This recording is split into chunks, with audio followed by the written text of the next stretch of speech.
All right, welcome to this week's episode of Beer Walk. Beer walk. Sitting. Beer because walk. I'm not walking because it's hot. It's hot, Yeah. and we're doing it in here because there's air conditioning in here In in the the shop. workshop. Yeah.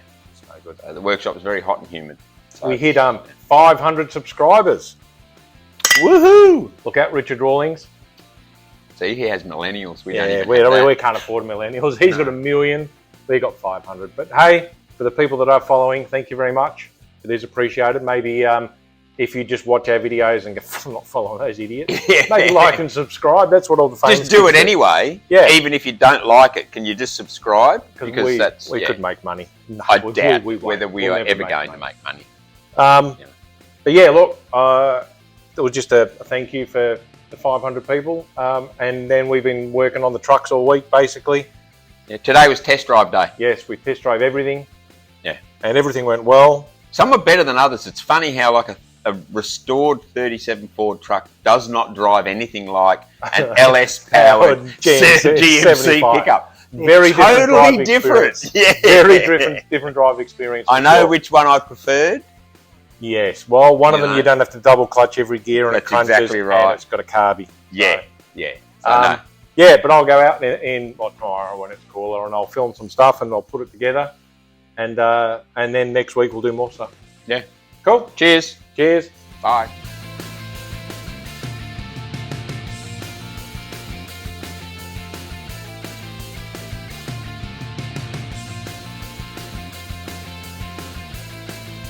All right, so what did we work on this week? So Tony's truck, basically this part is now all finished. You can see some of Tony's pinstriping right there. He's very good at that. If you're lucky enough, you might be able to convince him to do something on your car, but he's a pretty busy guy. So we did that, and we did some test driving, and it drives really good, and everything works.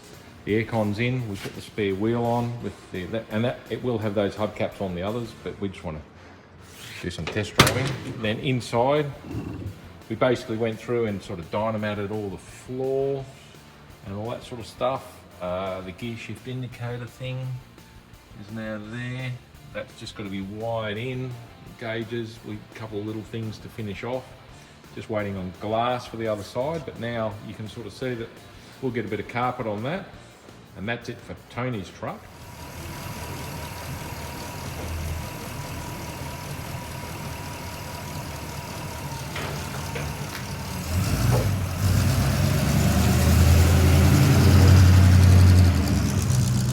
Then on the GMC, like, well, while it's on the hoist, I suppose we can have a look underneath.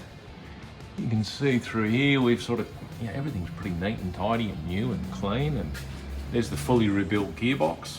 And while we're under here, we just went through a couple of other bits and pieces and just made sure everything looked good and everything worked and it drove nice. And yeah, it was a good test drive. You can see there all the bits and pieces. So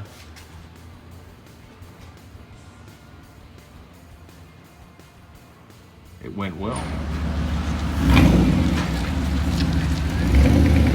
Okay, so the big blue truck Ford is a little bit this week. As you remember, last week we removed the fuel tank and basically KBS sealed it. That worked. Then we started to try and get it run, and it just Ford us, and we cleaned the carby out and all that sort of stuff, and it went a bit better, but it still didn't go as well as we were hoping. You can see now all the interior's all back in it. So a friend of ours, Pete, who's a bit of a flathead expert, he's an old school mechanic of sorts. So he came out and we worked out that we had some ignition problems.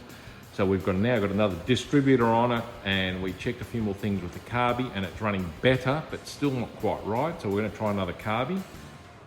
Then hopefully that one's done. And lastly, the extend cab pickup. So this week, what we did, we fitted the